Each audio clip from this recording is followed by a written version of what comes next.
Vamos de vuelta. El trabajo práctico número 2, vamos a trabajar el pensamiento del profesor con el texto de García Cabrero y secuencia didáctica con el de Díaz Barriga, y entonces lo que tenemos es que para resolverlo recuperamos ese relato que hicieron tan bueno de la primera clase, ¿no? Que en el primer trabajo.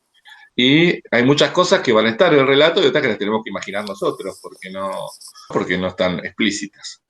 Entonces, lo primero, antes de la clase, tenemos que hacer un cuadrito. Ese cuadrito, como ven, tiene arriba el conocimiento pedagógico general, el de la asignatura y el pedagógico de la asignatura. ¿Se acuerdan cómo lo define García Cabrero?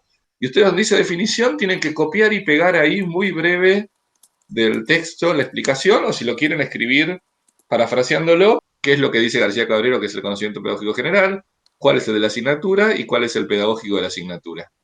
Y lo que nos puede pasar, además, es que nosotros en el relato tengamos cosas del pensamiento del profesor que entren en esos tres compartimentos. Entonces, lo que tienen que hacer ustedes es, abajo, en el segundo renglón, copiar y pegar de su propio relato cosas que entren ahí.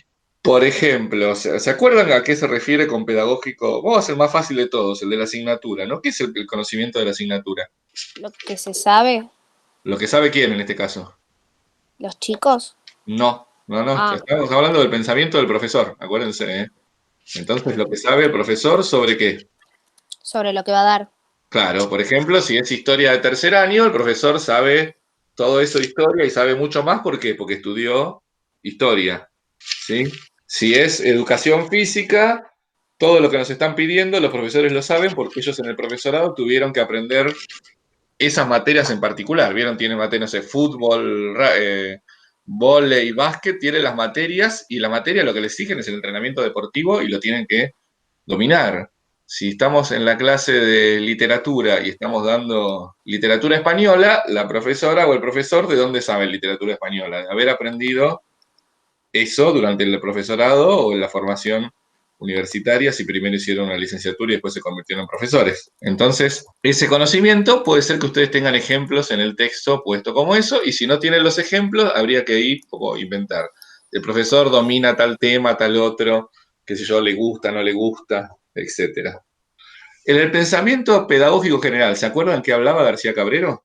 Sobre cómo llevar a cabo, o sea, el trabajo con los chicos. Ahí estaríamos más acercándonos al tercero, al pedagógico de asignatura. El pedagógico general son ideas muy generales sobre enseñar, aprender cómo son las personas. Son ideas muy, muy básicas y muy inconscientes. Me acuerdo uno de los relatos de ustedes que decía, es una profesora que está de buen humor y que quiere acercarse a los alumnos siempre. Por ejemplo, eso no tiene que ver con la asignatura, porque no es que le aprendieron, le enseñaron al profesorado, vos tenés que estar de buen humor, ni tampoco es el tercero que ahora vamos a ver, sino que es una predisposición general que ella tiene, por eso eligió enseñar, porque le gusta, le parece que está copado eso, le parece que la gente es buena o lo que fuera. Ahí tendrían que fijarse en el relato de cada una que entra en ese casillero.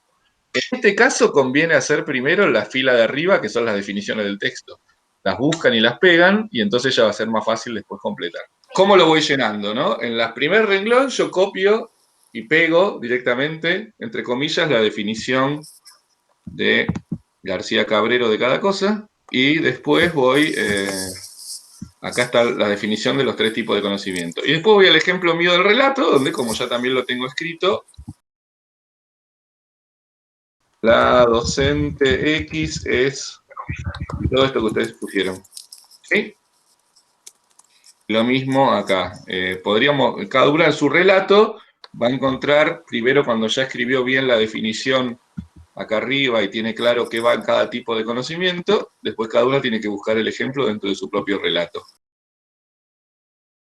Para el durante de la clase, nosotros vamos a hacer esta especie de juego entre pensar cosas que estaban programadas por el docente y cosas que no estuvieron programadas.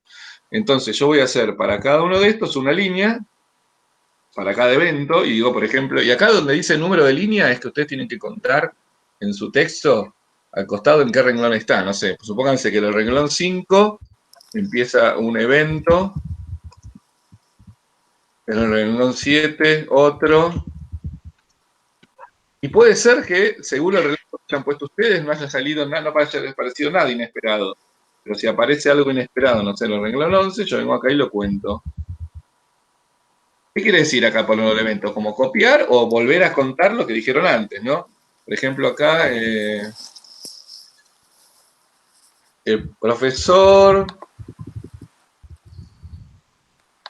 dio 3 ejercicios de entrada en calor, que decía una clase de educación física que habían puesto ustedes. Después, evento 2.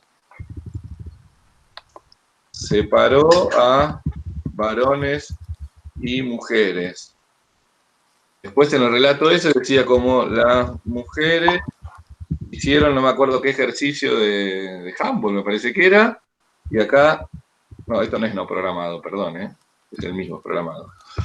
Los varones jugaron al fútbol. El evento este tal vez sigue, porque jugaron toda la hora en ese relato, pero para las mujeres hay después, no sé, 2 renglones más abajo, hay, hicieron, no, softball estaban jugando, ¿no? Hicieron de softball. Entonces después, más adelante, las mujeres jugaron al softball, mientras los varones seguían jugando de fútbol. Había un relato de educación sexual de que la profesora les contaba cómo había sido la adolescencia de ella, ¿no? Que programó esa secuencia contando su adolescencia. Después de la clase, tenemos imaginar 3 reflexiones posibles del profesor para cada una señalar los hechos del relato al que se refieren. Es una situación acá imaginaria y no pega con el relato, pero el de ustedes tiene que pegar con el relato. Imagínense que yo ponga como hecho inesperado acá, no sé, la línea 14, que los varones se agarraron a piñas durante el partido de fútbol. Entonces, cuando yo tengo que contar las 3 cosas que reflexionó, ¿qué puedo decir? Por ejemplo, 1. A partir del episodio de la pelea, línea 14, pensó en este grupo. ¿Qué puede hacer con este grupo en particular si se pelearon una vez la vez siguiente? ¿Separarlos? Sí, cualquier tipo de opciones. ¿No? Puede ser separarlos, puede ser hablar con ellos, puede ser hacerles hacer una cosa que no sea partido, claro. Pensó en la semana hablar con los líderes de esa división para saber por qué había sido la pelea. Se entiende que las reflexiones pueden llevar a cualquier tipo de acciones que son distintas. O solamente pensó en estar más atento a cómo se portan la semana siguiente. Pero ahí ustedes se imaginan qué reflexión tomó después. Y lo mismo con otras 2, ¿no? Hubo lesiones en el momento de jugar y entonces se le ocurrió hacer hincapié en la entrada en calor, por ejemplo. ¿Y eso podemos inventar o sí tiene que estar en el texto? No, está inventado porque el relato de ustedes, ¿dónde se termina? Entonces, lo que hace después, necesariamente, en nuestro caso, es inventado. Lo que vos estás diciendo, estos episodios que se produjeron. Claro, las reflexiones tienen que salir de cosas que pusieron relato. Por ejemplo, okay. La profesora que dio la clase de educación sexual contando qué le había pasado a ella en la adolescencia, que no se podía hablar de eso, y tuvo buena recepción, puedes decir al final, bueno, pensó que la clase salió muy bien y se quedó tranquila porque había tenido miedo y pensó que la mejor política era hablar honestamente con los alumnos. Lo único que tienen que fijarse es que quede coherente con lo que pusieron en el relato. No sé, como si la clase salió perfecta, entonces va a cambiar todo la próxima vez que dé el tema. Bueno, es un poco raro. Ahora vamos a la otra parte, que es la de secuencia. Y acá tenemos que recuperar las nociones de Díaz Barriga.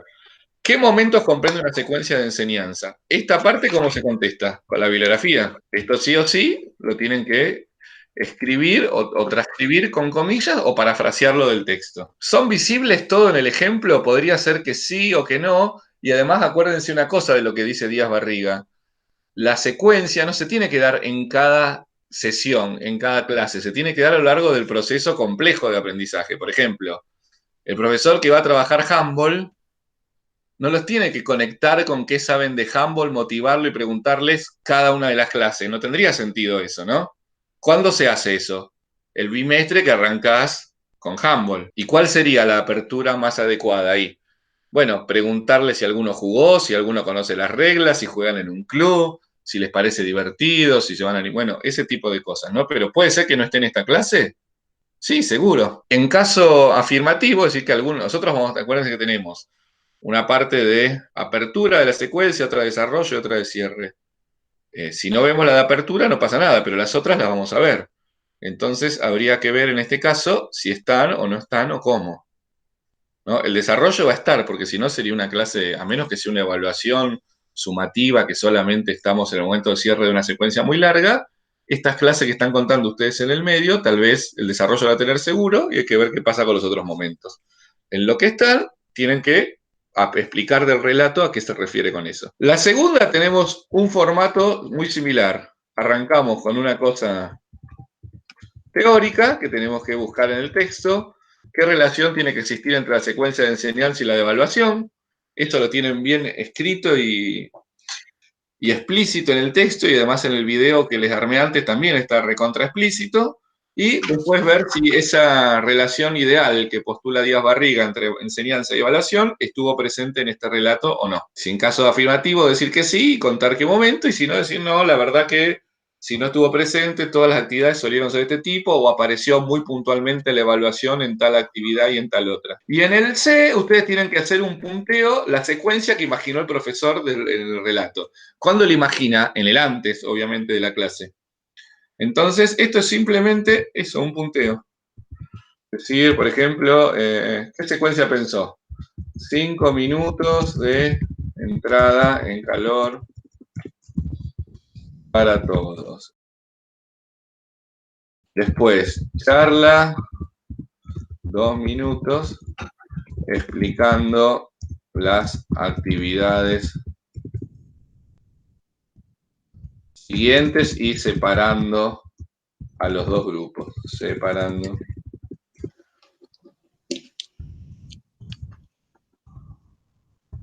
Y así siguen los puntos de todo lo que yo pensaba hacer. Como ven, va a ser una cosa breve, porque cuando uno está haciendo prácticas, las planificaciones son recontra exhaustivas y detalladas, y en el trabajo real, que tenemos mucha más sobrecarga de trabajo y que tenemos más experiencia, nuestras planificaciones suelen tener este tipo de formatos más sencillos, donde yo ya conozco estas actividades, tengo claro para qué las estoy haciendo, tengo claro los materiales que uso, y lo que simplemente hago es como ordenar el tiempo que voy a hacer después.